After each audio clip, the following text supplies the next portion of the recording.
እግዚአብሔር አውቆ ነው። እግዚአብሔር አውቆ ነው። ቤተሰብ ትቶሃል። ዘመድ፣ ወዳጅ፣ ጓደኛ፣ የምታውቃቸው ሰዎች በሙሉ ዝም ብለውሃል፣ ጠፉ፣ አያስታውሱህም።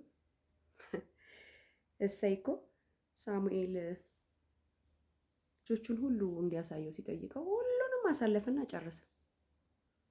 ራሱ ሳሙኤል እኮ ሌላ ልጅ የለህም ግን ሲሉ እዛ ጫካ ውስጥ አለ። እግዚአብሔር እንዲያስታውሳቸው ነው የራሳቸው ሰዎች የረሷቸው።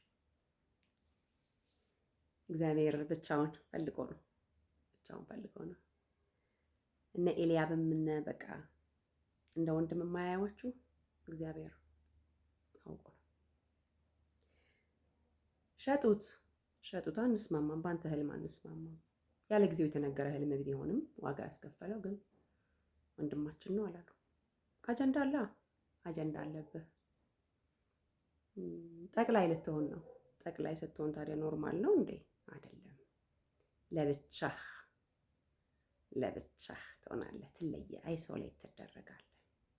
ለራሳቸው መፍትሄ ሊያደርግ ሲፈልግ፣ እግዚአብሔር ብቻውን ሊጠቀምብህ ሲፈልግ፣ እግዚአብሔር የኔ ብቻ ነህ ሊል ሲፈልግ፣ ክብር ለኢየሱስ ይሁን። ለምን የምትሉ ሰዎች እግዚአብሔር አውቆ ነው እሱና እናንተ ብቻ እንድትቀሩ ፈልጎ፣ የልቡን ለልባችሁ ሊነግራችሁ ፈልጎ፣ ምድረ በዳውን ሊያሳምረው ፈልጎ፣ ብቻውን ሊገለጥባችሁ ፈልጎ፣ እግዚአብሔር አውቆ ነው። እሺ በርቱ። ከጠቀማችሁ ኮፒ ሊንክ አድርጉት፣ ሼር አድርጉት፣ ዱዊት አድርጉት፣ ሪፖስት አድርጉት። እሺ ወዳችኋለሁ። ተባረክ።